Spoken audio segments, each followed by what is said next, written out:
Saudara ini menutupi tubuhnya dengan alas kaki. Pada saat ini, dia menggigil seperti musang. Rasanya sudah tidak tahan lagi ketika Aset tiba-tiba mati. Telepon berdering, dia mencoba untuk duduk dan menekannya.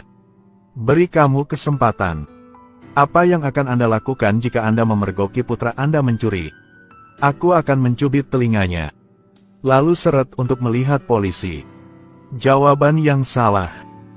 Bertemu dengan polisi, hakim, guru, pengacara semuanya salah. Ini anak Anda harus memberi contoh untuk itu. Apakah Anda mengatakan cukup, men? Udah itu dulu. Bawakan aku air. Pria itu baru saja menutup telepon ketika dia tiba-tiba melihat sebuah mobil mendekat. Seorang polisi turun. Hanya melihatnya berjalan di sekitar mobil dan kemudian meletakkan laporan di atasnya. Pria berteriak minta tolong. Meskipun dia mencoba memecahkannya, dia tidak bisa mendengar apapun di luar.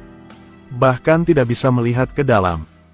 Beberapa tahun berlalu, panggilan telepon lain masuk. Pemilik mobil meminta informasi pribadinya. Dia mengatakan bahwa selama dia dengan patuh bekerja sama, dia akan memberimu air untuk diminum. Benar saja, setelah dia selesai menjawab. Segera ditemukan air di bagasi mobil.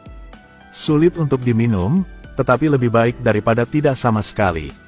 Pada hari ketiga, pria tersebut membaca manual mobil tersebut, mencoba mencari cara untuk melarikan diri. Dia belum makan selama 3 hari sekarang. Sangat lapar sehingga dia merobek selembar kertas.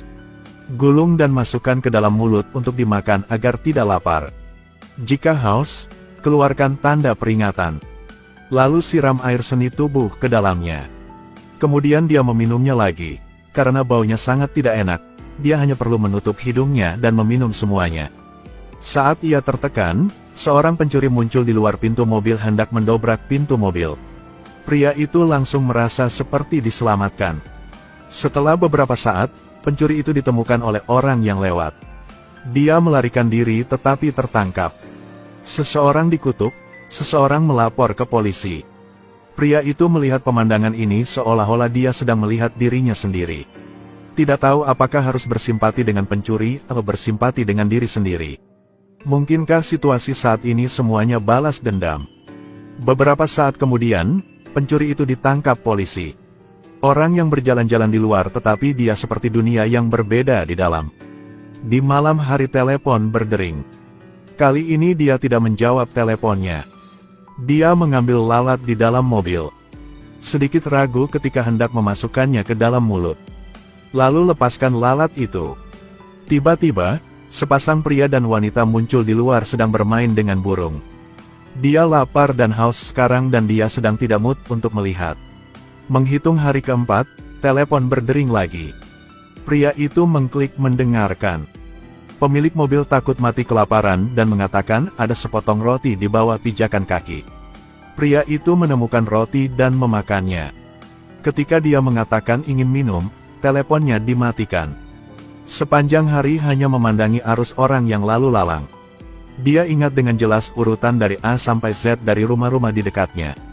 Ketika dia mendapatkan kembali kekuatannya, dia terus memotong pintu mobil. Akhirnya, setelah banyak usaha, sebuah lubang kecil dibor. Dia berteriak di luar. Tetapi seseorang yang telah kehabisan kekuatan dan suaranya juga secara bertahap melemah. Orang luar tidak bisa mendengar apa-apa. Pada saat ini telepon berdering lagi. Halo, Florentino. Saya punya informasi tentang istri dan anakmu. Bagaimana Anda tahu keluarga saya, bajingan? Jangan menyentuh mereka. Yakinlah, saya tidak serendah itu. Saya menggunakan identitas agen tiket lotre untuk mengatakan bahwa kau memenangkan jackpot. Kemudian beri mereka $100.000. Istri kau juga senang menerima uang tunai. Saya secara alami berpikir dia pasti akan hidup dengan baik. Gunakan uang itu untuk membesarkan anak menjadi manusia. Dia masih muda dan cantik, layak mendapatkan kehidupan yang lebih baik. Pada akhirnya, apa yang telah saya lakukan untuk kau? Kau tidak pantas mendapatkan keluarga seperti itu. Kau tidak pantas mendapatkannya. Pemilik mobil melakukan ini karena dia segera mengetahui informasi kriminalnya. Pria ini biasa mencuri dan membunuh orang. Tidak hanya mencuri sekali, menghancurkan banyak keluarga. Sehingga pemilik mobil tidak berniat melepaskannya. Larut malam, dia melepaskan lalat. Juga pertimbangkan untuk melakukan perbuatan baik, lalu tekan tombol mulai untuk mencoba. Karena dia benar-benar tidak menemukan jalan keluar. Secara kebetulan, setelah banyak mencoba dia akhirnya memulainya. Secercah harapan melintas di kepalanya, dia mencoba mendorong tuas. Mobil mulai nyala. Tapi ketika dia ingin mengganti persneling, dia terjebak. Tidak peduli berapa banyak gaya yang diterapkan, tuas tidak akan bergerak. Dia harus mengencangkan sabuk pengamannya dan langsung menginjak pedal gas sepenuhnya. Mobil menabrak tiang listrik. Dia memecahkan kaca yang retak dan merangkak keluar. Dia berjalan terpincang-pincang ke sebuah minimarket. Ambil sebotol air yang disaring dan ambil hamburger. Kemudian duduk di meja. Mulai makan dan melahap. Kali ini satpam datang untuk meminta bayaran. Dia begitu sibuk makan sehingga dia tidak memperhatikan apapun. Penjaga itu menangkapnya dan menanyainya. Apa kau tidak mengerti bahasa manusia? Apakah ada masalah? Tidak tahu bagaimana cara omong sama orang lain? Lihat ini. Ternyata itu adalah mimpi. Melihat dirinya masih terjebak di dalam mobil, dia sangat putus asa. Menunggu mati saja lebih baik daripada bunuh diri.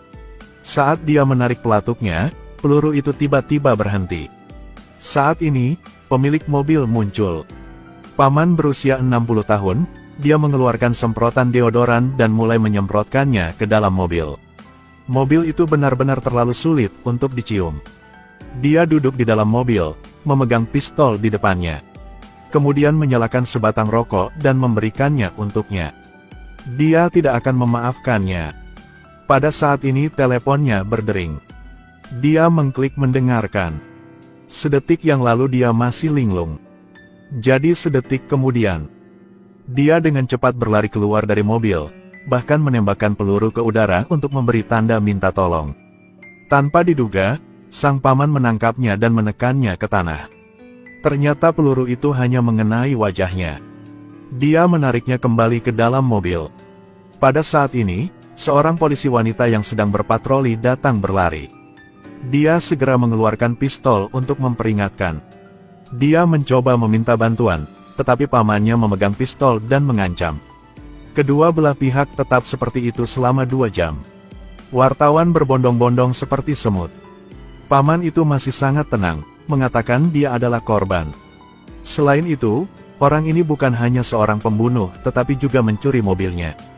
Polisi segera memanggil seorang analis.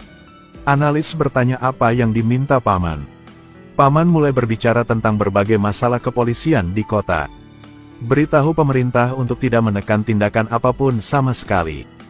Analis memintanya untuk membebaskannya, memberinya kesempatan untuk membangun kembali hidupnya. Saat ini, kerumunan ada di pihak paman. Mereka juga sangat terganggu, bahkan meminta untuk membunuhnya. Analis mengatakan dia membunuhnya, masyarakat tetap sama. Kemudian mulai dengan sabar menceritakan kisah hidupnya. Akhirnya lelaki tua itu dibujuk untuk melepaskannya. Selanjutnya, dia duduk di dalam mobil, dan memasang pengatur waktu di atap mobil. Analis menyadari ini adalah bom dan segera menyuruh semua orang untuk mundur. Beberapa saat kemudian mobil itu meledak. Meskipun paman sudah meninggal, api itu menyala di hati kami. Bahkan, dia akan menyembah surga bersama pencuri mobil itu. Hanya saja rencananya tidak mengikuti perubahan. Selain itu, kata-kata analis membuatnya sadar. Bahkan membunuhnya tidak akan mengubah masyarakat. Jadi dia memutuskan untuk mengorbankan dirinya sendiri. Memang, ini mengejutkan seluruh negeri. Pemerintah juga lebih mementingkan keselamatan seluruh negeri. Jika Anda diberi pilihan, apakah Anda akan mengikutinya?